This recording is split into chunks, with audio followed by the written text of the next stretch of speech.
O Senhor esteja convosco. Ele está no meio de nós. Proclamação do Evangelho de Nosso Senhor Jesus Cristo segundo São Mateus. Glória a vós, Senhor. Depois que os magos partiram, um anjo do Senhor apareceu em sonho a José e lhe disse: Levanta-te, pega o menino e sua mãe e foge para o Egito. Fica lá até que eu te avise, porque Herodes vai procurar o menino para matá-lo. José levantou-se de noite, pegou o menino e sua mãe e partiu para o Egito. Ali ficou até a morte de Herodes para cumprir o que o Senhor havia dito pelo profeta: do Egito chamei meu filho. Quando Herodes percebeu que os magos haviam enganado, ficou muito furioso e mandou matar todos os meninos de Belém e de todo o território vizinho, de 2 anos para baixo, exatamente conforme o tempo indicado pelos magos. Então se cumpriu o que havia dito pelo profeta Jeremias. Ouviu-se um grito em Ramá, o choro de grande lamento. É Raquel que chora seus filhos e não quer ser consolada, porque eles não existem mais. Palavra da salvação. Glória a vós, Senhor.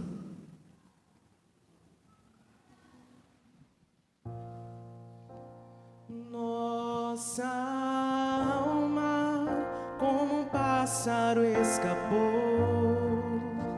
do laço que lhe armara o caçador.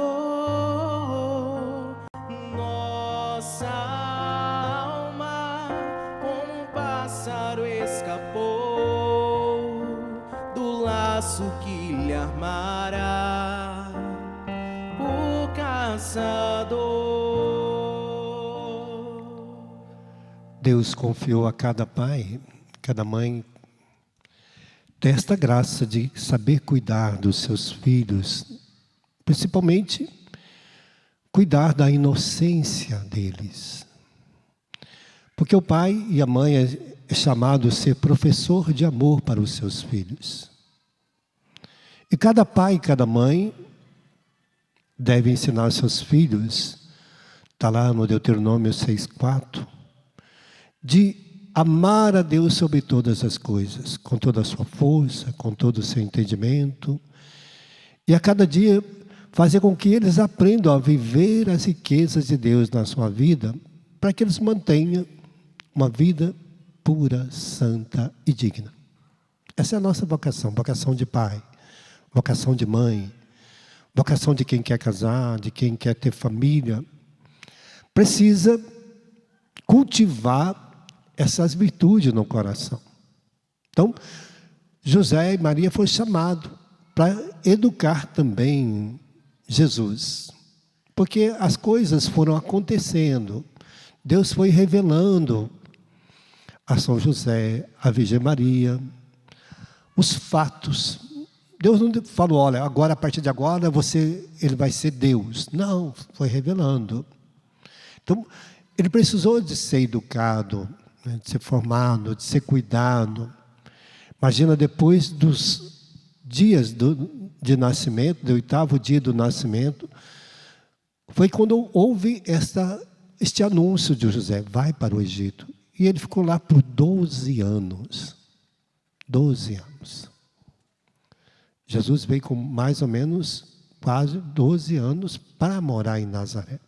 Então nós temos a ideia de quanto Nossa Senhora teve que viver todo o cuidado, morando num país distante, aprendendo outra língua, aprendendo outro costume, só para conservar essa graça da vida de Jesus. Ela teve que cuidar, José teve que cuidar. Mostrando assim o carinho de que eles ficaram naquele país como uma pessoa desconhecida, como que alguém que é abandonado, né? E de Jerusalém ao Egito, onde Nossa Senhora foi com o menino Jesus, é 800 quilômetros. Não é uma caminhadinha qualquer, não. É uma caminhada longa. Uma caminhada muito longa. Imagina você, depois que dá o parto, ter que, durante uma viagem de quanto tempo? Quanto tempo? Andando a pé, no jumento, andando a pé, dormindo em tendas, passando as noites, porque o deserto de dia é escaldante, mas à noite é gelado, né? Quando eu morava em Belém, estive em Belém morando lá, vivendo um tempo com as pessoas, quando eu vou lá, às vezes a noite em Belém chega a menos 2 graus. Então, para a gente ver assim, todo este sofrimento da Virgem Maria, não é uma... E Nossa Senhora é uma pessoa extremamente pobre. Não tinha nenhum conforto, nenhuma riqueza. A casa de Nossa Senhora em Nazaré é uma casa pobre, que eu acho que nenhum de vocês teria coragem de dormir na casa de Nossa Senhora. Nenhum. Né? As pessoas perdem-se, né? Às vezes pai e mãe perdem tanto tempo, né? Nossa Senhora não perdia tempo em educar seus filhos, porque Jesus teve que aprender a ser educado desde os 5 anos de idade. Vai para a sinagoga, vai aprender a viver a fé. Então, ela já sabia, ela conhecia muito bem a palavra de Deus. Então, Nossa Senhora é uma pessoa conhecedora da palavra de Deus. Se você vê o Magníficat, tem mais de 18 citações do Antigo Testamento falando da riqueza de Deus na vida de uma pessoa. Por isso que o Magníficat, ela vai cantar, bendizer a Deus por esta graça. Então, para nós vermos assim, como que o pai, São José, também era um homem da providência, um homem de Deus, um homem justo. Porque falar de alguém justo na Bíblia é falar de alguém que vive a justiça de Deus na sua vida todos os dias. Então nós temos que imaginar como que você vai ser justo para a sua casa. Né? Como ser justo? Um homem justo é um homem obediente a Deus, que tem os mandamentos já guardado, prescrito dentro da sua alma. Porque a justiça de Deus está nos mandamentos de Deus também. Se eu quero ser justo, tenho que ouvir os mandamentos de Deus. E se eu não guardo os mandamentos, eu não vou viver a justiça de Deus. Porque aí eu vou tomar atitudes erradas, vou tomar decisões erradas, porque eu não tenho os mandamentos de Deus. Muitas pessoas pecam porque não conhecem os mandamentos de Deus, não está escrito dentro da alma dele os mandamentos de Deus. Então, ele erra porque não está escrito lá. Ele não tem a consciência moral de Deus dentro de si. E aí deixa o pecado tomar conta porque a consciência dele é laxista. Então, a inocência vai se perdendo por causa disso. Porque se o pai torna laxista na sua vida, sua mãe torna laxista, ele vai permitindo os filhos fazer as coisas do jeito que eles querem. Às vezes até deixa as crianças fazer aquilo que querem. Porque é mais fácil deixar a criança ficar ali na televisão. É mais fácil deixar ela ficar ali no celular, brincando, ou vendo alguma coisa, do que eu cuidar dela. É muito mais fácil deixar, às vezes, a criança lá. Antigamente a gente não tinha celular, né? O pessoal mais velho que não tem celular. Como é que a nossa mãe tomava conta? O que a gente fazia? A gente ficava, quais os brinquedos que a gente tinha? Era coisa de construção, de construir, de edificar. Não tinha nada que a gente brincava que não trazia uma edificação. A gente aprendia a fazer carrinho, aprendia a fazer, as meninas aprendiam a fazer boneca. A gente ia construindo casinha, a gente ia construindo uma fazenda, a gente construía coisas com o nosso sonho. A gente edificava as coisas dentro de nós. A gente sonhava com a roupa bonita, a gente sonhava com as coisas belas. A gente tentava fazer tudo o que é belo na vida, porque nós queríamos o belo para dentro de nós. Porque a gente não tinha celular, não. Não tinha televisão. A gente tinha que construir, edificar as coisas. A beleza estava nisso. As meninas iam brincar de casinha, aprendiam a fazer roupa, aprendiam a costurar, fazer boneca. Porque construía, tem que construir, tem que criar algo na cabeça que você ainda não existe. Você viu e aí você constrói. A gente tentava fazer um carrinho porque a gente viu um carrinho. Então a gente edificava as coisas do nosso coração, a gente construía um mundo dentro de nós, um mundo de sonho, um mundo de alegria, um mundo que a gente queria melhorar, ser mais. Né? Então as crianças vão assim. E aí quando a gente depara com o mundo de hoje, quantas crianças estão sendo mortas, né? Perdendo a pureza. Porque vai deixando, o celular é uma máquina destruidora de tudo quanto é coisa nesse mundo hoje. Quantas meninas e meninos perdem a pureza já no celular? Há muitos programas. No YouTube, na internet, existem programas especialistas para seduzir os filhos hoje, para tirar a sua impureza, e vai matando a pureza dele, vai matando a sua inocência, vai destruindo a sua espiritualidade, vai tirando Deus do coração deles, e colocando coisas que vão levar eles à morte, à sedução, à destruição. Então já começa por aí. Se o pai e a mãe não têm atenção, não sabe o que os seus filhos estão vendo. Então nós estamos vendo a morte de tantas crianças hoje. Né? E com isso morre. Olha a guerra, essa guerra que está lá em Israel. Quantas crianças morreram atacadas pelo Hamas? São 1.400, eu não sei quantas crianças foram mortas dentro de casa pelos terroristas e que mataram aquelas crianças, não quis saber quantos anos tinham. E outras crianças foram levadas para cativeiro para ser preso. Roubado, eles mataram a sua inocência. Quantas crianças estão morrendo lá na faixa de Gaza? Centenas, milhares de crianças, por causa de uma guerra. Quantas que morreram na Ucrânia? Quantas crianças estão morrendo na Ucrânia? Quantos que morrem de fome na África, aqui no Brasil? Criança desnutrida. Um país que é o maior produtor de grãos do mundo e crianças morrendo de fome. É uma desigualdade. Esse dia eu vi um senhor que é especialista na área de economia, ele dizia, se nós pegarmos a produção agrícola do Brasil, pegar todos os bens de consumo que o Brasil produz, eu não sei quantos trilhões que é.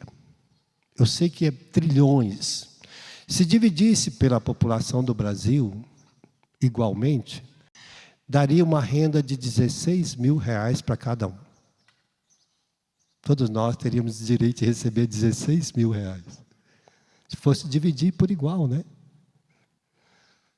Mas a gente vê essa desigualdade. Então, existe a morte daqueles que morrem de fome ainda no nosso país, que é triste. Eu conheço muitos lugares que eu fui, que são pessoas simples da roça, que moram nos lugares mais longínquos e que têm vergonha de pedir esmola.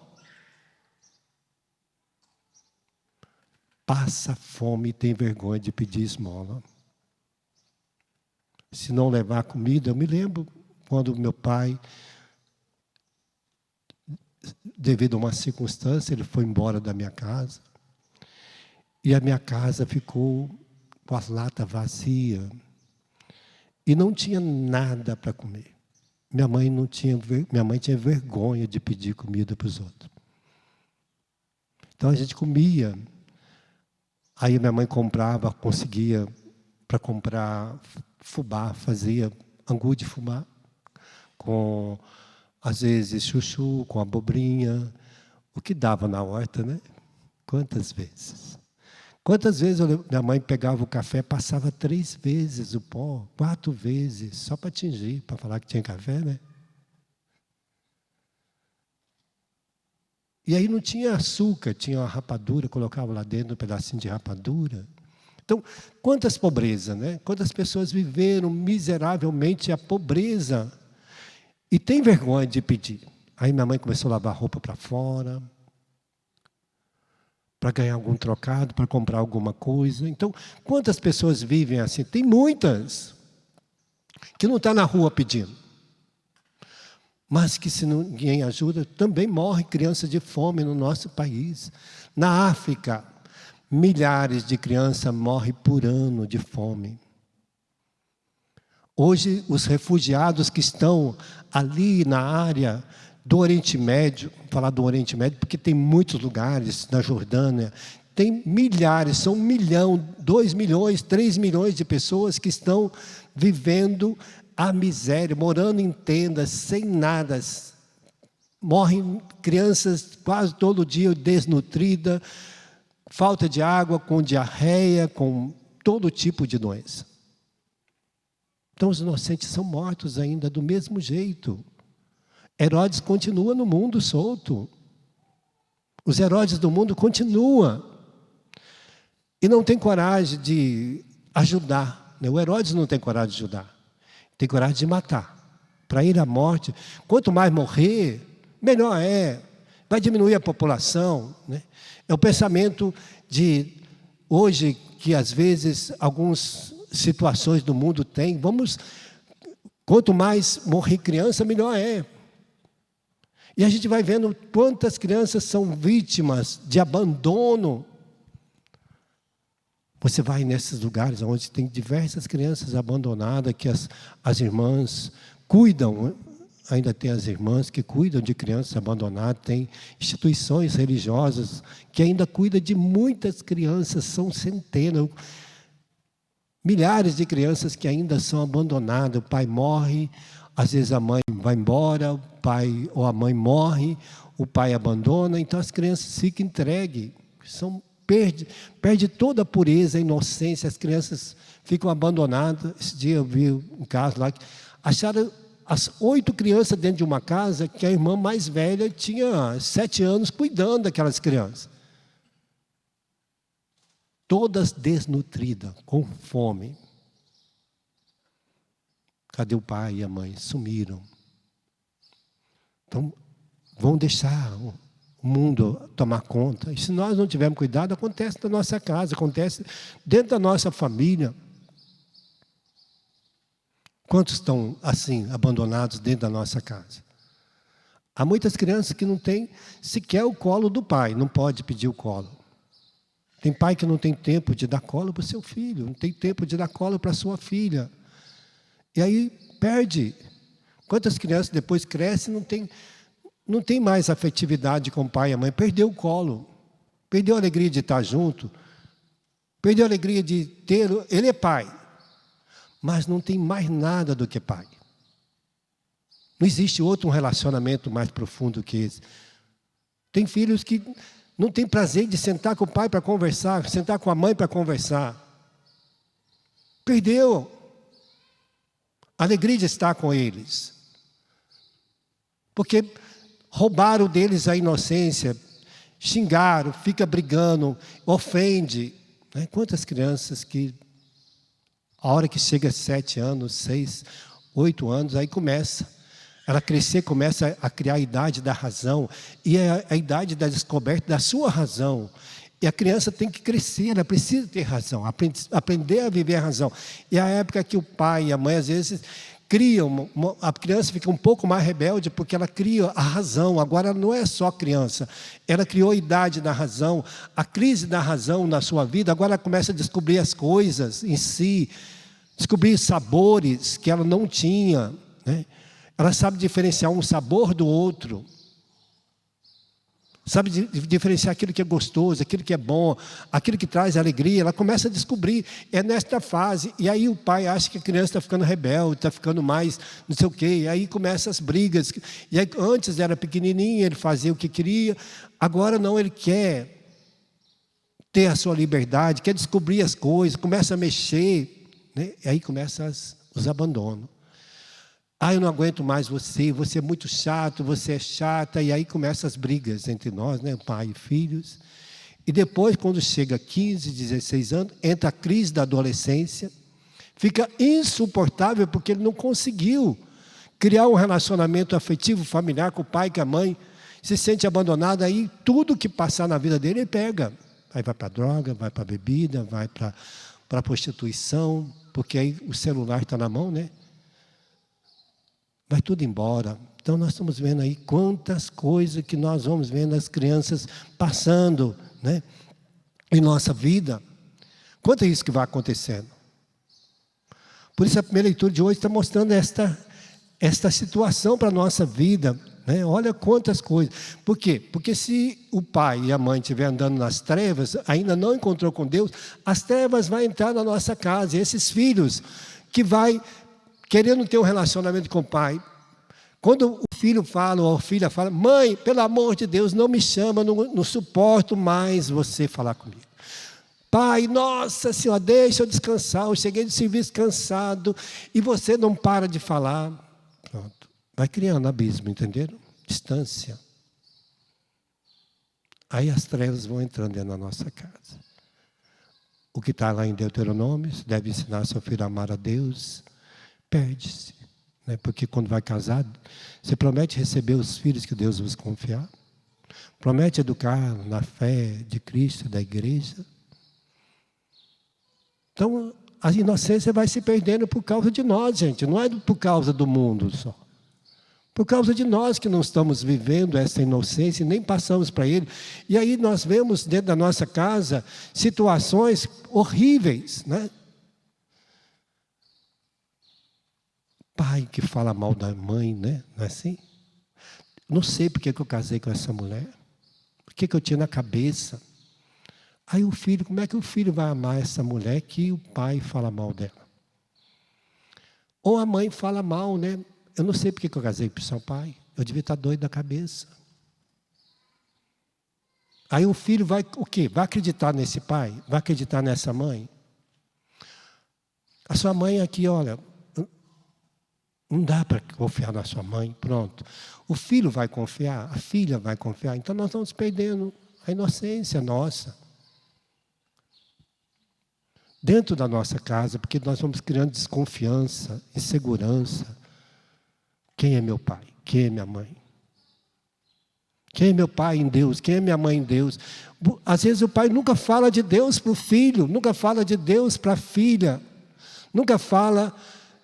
A mãe às vezes, vamos à igreja, vamos rezar. Tudo bem, nós vamos à igreja, vamos rezar.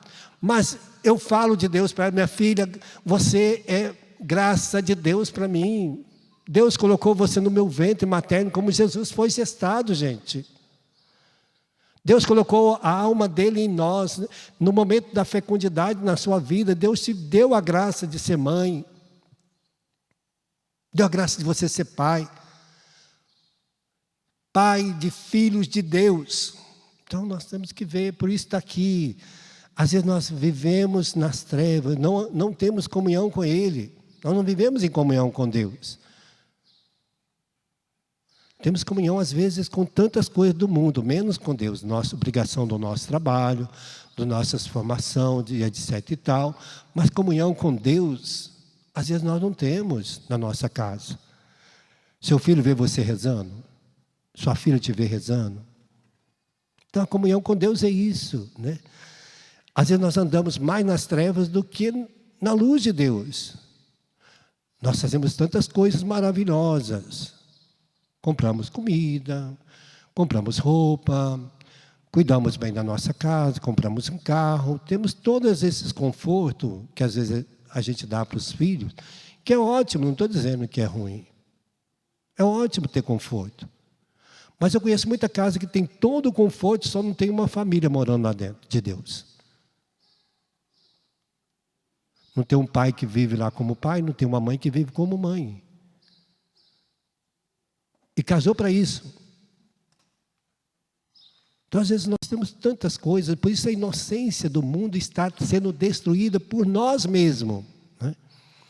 E fora ainda as crianças que foram abortadas. Quantas crianças abortadas no nosso mundo? São milhares.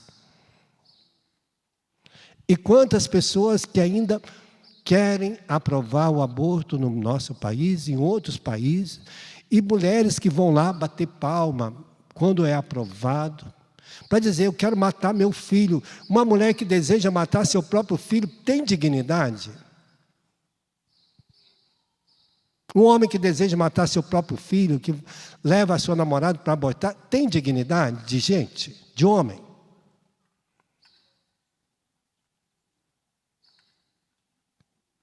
Uma mulher que pensa em matar seu próprio filho tem dignidade de amar alguém na vida algum dia? Não!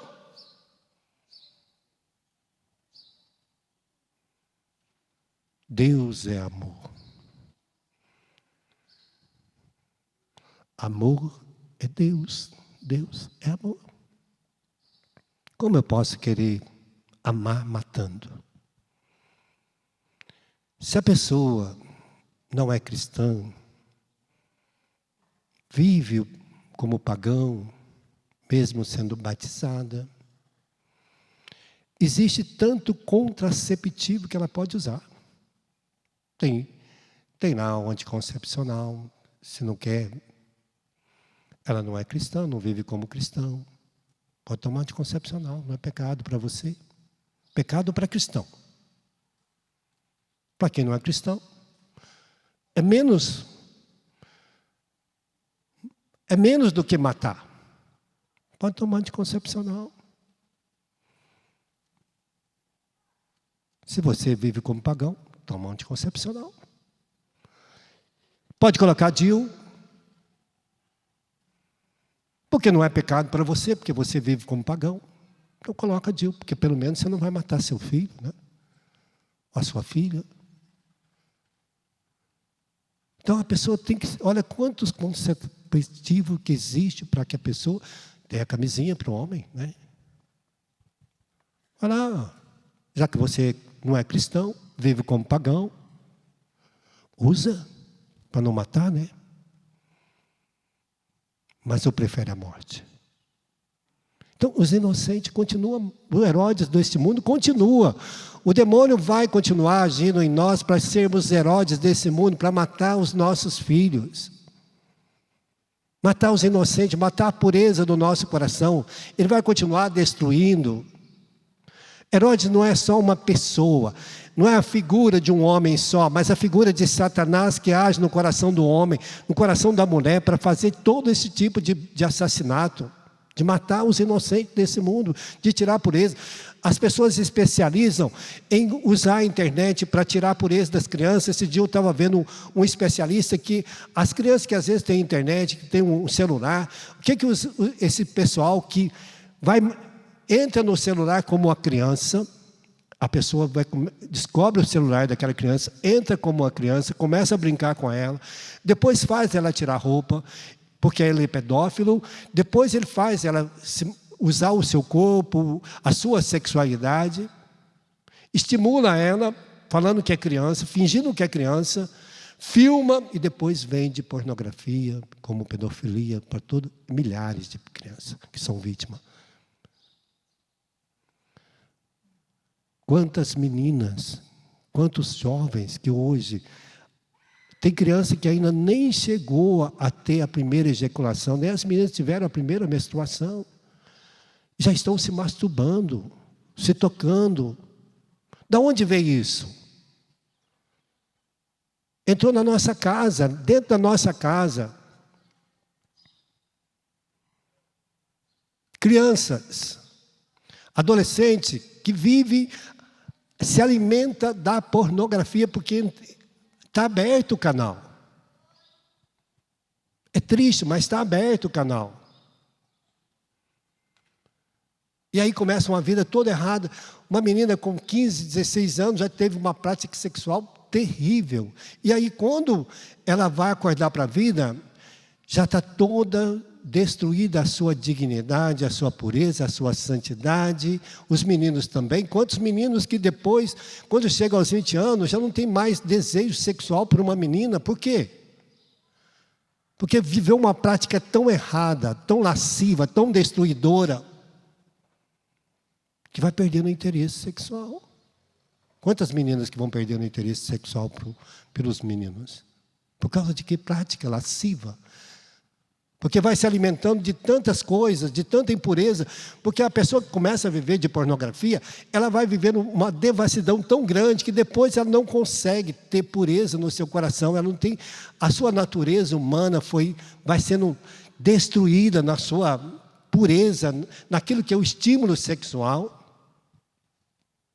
Então a inocência vai sendo roubada, gente. Vai sendo morta, destruída. E essa prática está lasciva por todos os lados. Esse dia eu vi uma pessoa me dizendo que ele conheceu umas pessoas, porque ele é investigador, descobriram que havia umas festas, as pessoas adultas faziam festas 3 horas da tarde, 2 horas da tarde, para as adolescentes que estavam em casa, e esses convites passavam na escola, convidando as crianças, mandando convites, e as crianças, as meninas, chamava festa da iniciação, que as crianças, as meninas iam nessas festas, e elas tinham que ir já sem calcinha. E aí as bebidas todas eram batizadas, estava lá Coca-Cola, refrigerantes, mas estava dentro dela bebidas alcoólicas, vodka, conhaque e outras bebidas mais fora. Então, muitas meninas eram abusadas sexualmente nessas festas. Então, a gente não tem ideia do que está destruindo a inocência dos nossos filhos. A prática lasciva, maligna e diabólica de Herodes desse mundo. São gente que tem interesse financeiro rico. Quantas crianças que estão sendo raptadas para tirar os órgãos sexuais, tirar os órgãos, fígado, rins, coração. Inúmeras crianças. Então os inocentes estão sendo mortos se nós não tivermos cuidado com nossos filhos. Não voltarmos à prática da nossa fé em Cristo, purificar os nossos olhos, iluminar a nossa vida em Cristo, nós vamos continuar errando, vamos continuar pecando, continuar vivendo uma vida má. Hoje o Senhor está nos convidando para a vida nova. Estou falando tudo isso para a gente despertar o nosso coração, né? Para nós acordarmos que essa prática está aqui, Herodes está solto, para matar os nossos filhos. Quando eu falo Herodes, é Satanás, o maligno deste mundo, que usa as pessoas. Ele envenena a alma das pessoas para ser sedutor, destruidor. Porque ele tem cara, tem aspecto, tem físico, tem inteligência, tem capacidade. Ele não é uma pessoa, é um homem que se reveste desta maldade para fazer tudo isso. E aí vai falar: você tem direito a fazer tudo o que você quiser da sua vida. E vai criando esse feminismo burro e ignorante que está aí no nosso mundo, fazendo das mulheres objeto. Porque toda menina é feminina, né? Nasce já feminina. A graça, a beleza está na mulher. Deus já fez ela bela. Já fez feminina, Deus já fez. Não precisa de preconceito, nada, né? Vamos fechar os nossos olhos, né? Pedir esta graça hoje, nós estamos celebrando esse tempo de Natal para despertar em nós. Jesus tem que nascer no nosso coração. Tem que voltar a viver esta graça. Nós te pedimos, Senhor, nesse dia de hoje, esta pureza para os nossos olhos, para os nossos ouvidos, para a nossa boca, para o nosso coração. De levarmos novamente, assim como José e Maria cuidaram de Jesus, levaram ele para o Egito, fugiram, ensinaram ele todas as leis, todos os mandamentos de Deus, foram colocando no seu coração todos os princípios de Deus para que ele vivesse como um verdadeiro filho de Deus. Aprender a viver, que nós também saibamos ser como pai, falar de Deus para o seu filho, como pai, como mãe, falar de Deus. Olha, nós precisamos rezar, nossa casa é uma casa de Deus, nossa família é de Deus. Nós precisamos voltar, meu filho, você foi gestado no amor de Deus, não tem outra pessoa que te gestou. Foi gestado pelo Espírito Santo em Deus, assim no meu seio, no meu ventre materno. Você não veio de qualquer jeito a este mundo. Não foi só eu e seu pai que te geramos, foi Deus que gerou você em nós. Você é gerado também no amor do seu pai e da sua mãe, mas no mais profundo amor de Deus. que te gestou, que te deu uma identidade, que te preencheu toda a sua alma de todas as riquezas necessárias para que você fosse. Por isso, quando nós estamos em Deus, nós somos perdoados dos nossos pecados. Se erramos, está aqui na primeira leitura falando, se nós pecamos, o Senhor é capaz de nos perdoar, não só os nossos pecados, mas do mundo inteiro. Ele é capaz de apagar as nossas culpas. Quando eu mergulho minha vida em Deus, para viver as minhas inocências, minha pureza, minha santidade. Deus quer você assim. Deus te quer como família, como pai, como mãe, como filho. Filhos amados de Deus. Venha Espírito Santo agora colocar no nosso coração esta alegria. Despir-nos de toda maldade, toda impureza, tudo que de trevas que possa estar dentro de nós. Venha agora arrancando, santificando com este fogo abrasador, para vivermos esta vida nova em Ti. Queremos ser, Senhor, esta família de Deus. Precisamos, Senhor, resgatar a inocência da nossa família, a pureza da nossa família, a santidade da nossa família, a alegria da nossa família, a paz da nossa família, a concórdia. Sermos instrumento de paz, de alegria e de amor para a nossa casa. Queremos ser essa família nova de Deus. Amém.